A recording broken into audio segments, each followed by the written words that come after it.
మీరా? మీరిక్కడేంటమ్మా? అరవింద్, నువ్వు చూసుకో. Okay sir. అమ్మా రండమ్మా, రండి.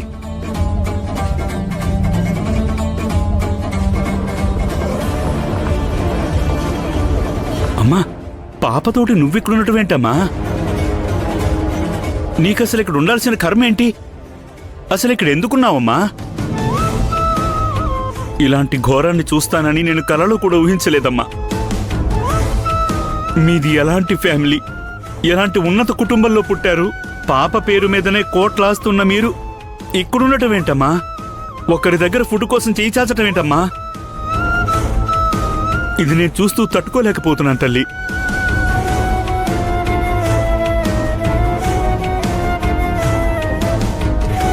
లాయర్ గారు, మీ అభిమానానికి చాలా థ్యాంక్స్.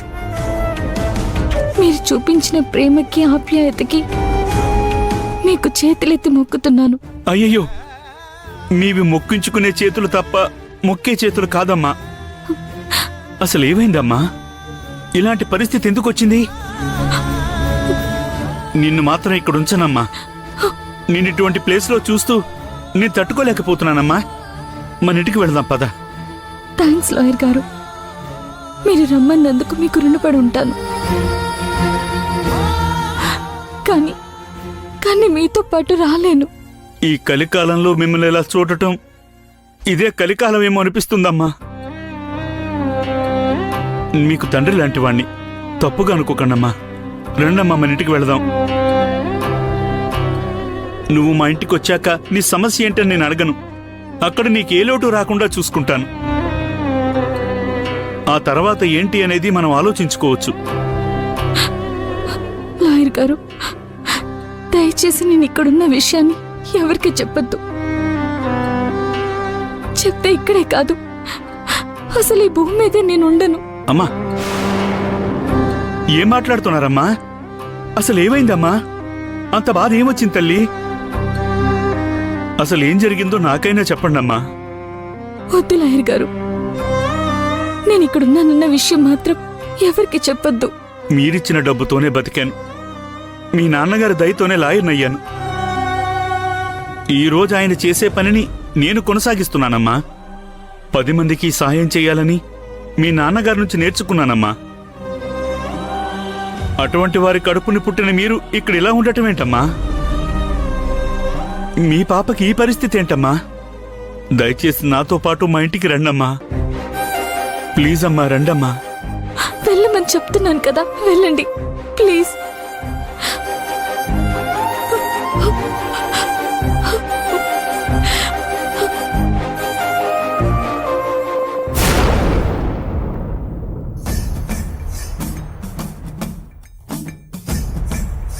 ప్రియా, నువ్వింకా వెళ్ళలేదా?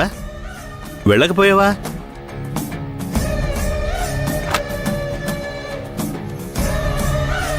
పని లేనప్పుడు ఇక్కడ టైం వేస్ట్ చేసుకోవాల్సిన అవసరం లేదు కదా. వెళ్ళిపో. అది సార్, మీరు వచ్చేదాకా ఉండాలని ఉన్నాను. సరే, ఎవరైనా క్లయింట్స్ వచ్చారా? నువ్వేమైనా స్పెషల్ కేసులు ఏమైనా తీసుకొచ్చావా? అదేం లేదు సార్, మొన్న మీరు చూడమన్న ఫైల్ చూస్తున్నాను. చూసింది చాలు, ఇక వెళ్ళు. ఏంటి లాయర్ గారు ఇంత కోపంగా ఉన్నారు? వెళ్ళిపో.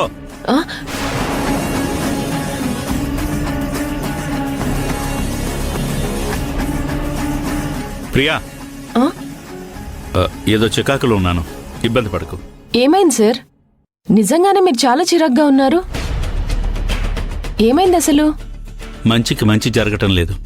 ఇన్ని సంవత్సరాల నుంచి వృత్తులు ఉంటూ కూడా అభంశుభం తెలియని వాళ్ళకి శిక్షలు పడుండొచ్చు, కానీ శిక్ష పడకుండా, ఏ కారణం లేకుండా ఎంతో మంచి వాళ్లకు ఆ దేవుడే శిక్ష వేశాడు. వాళ్ళని నడి రోడ్డు మీదకి ఇచ్చాడు. అది తలుచుకుంటేనే చాలా బాధగా ఉంది. సరే సరే, ఇవన్నీ నీకెందుకులే కానీ నువ్వు వెళ్ళు.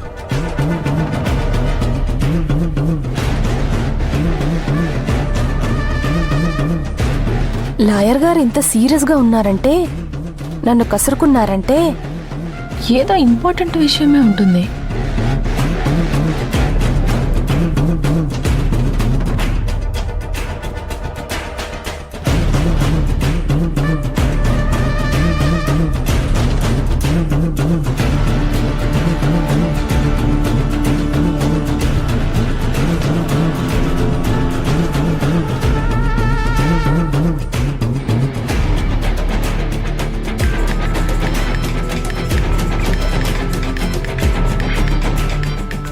ఇదేంటి లాయర్ గారు కాల్ చేస్తున్నారు?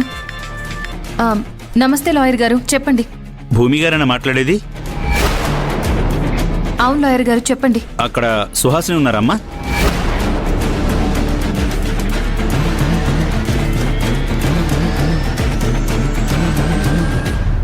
హలో, మిమ్మల్ని.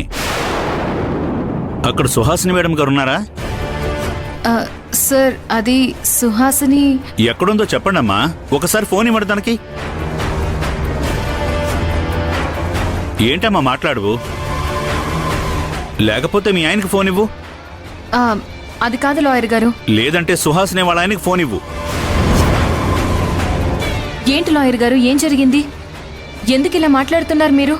ఏం లేదమ్మా, సుహాసిని విషయం మీతో మాట్లాడాలి.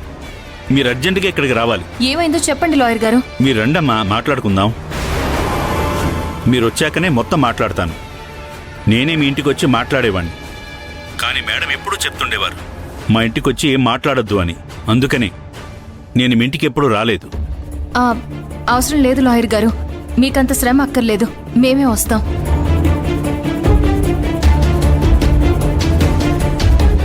ఇప్పుడు ఏం చెప్పాలి, ఎలా చెప్పాలి? ఈ విషయం వెంటనే అలక్కి చెప్పాలి.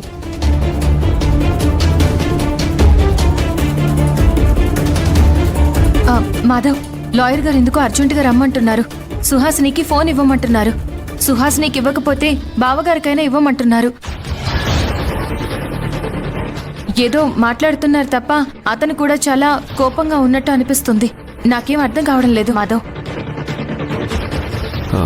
సుహాసిని ఇంట్లో లేదన్న విషయం ఆయనకేమైనా తెలిసిందా? లేకపోతే అన్నయ్య విషయం కానీ తెలిసిందా?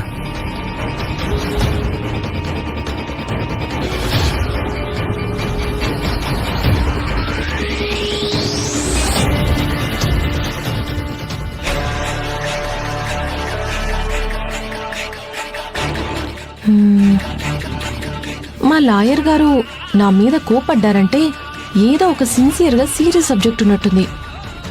వెంటనే ఈ విషయాన్ని అలక్కి చెప్పాలి.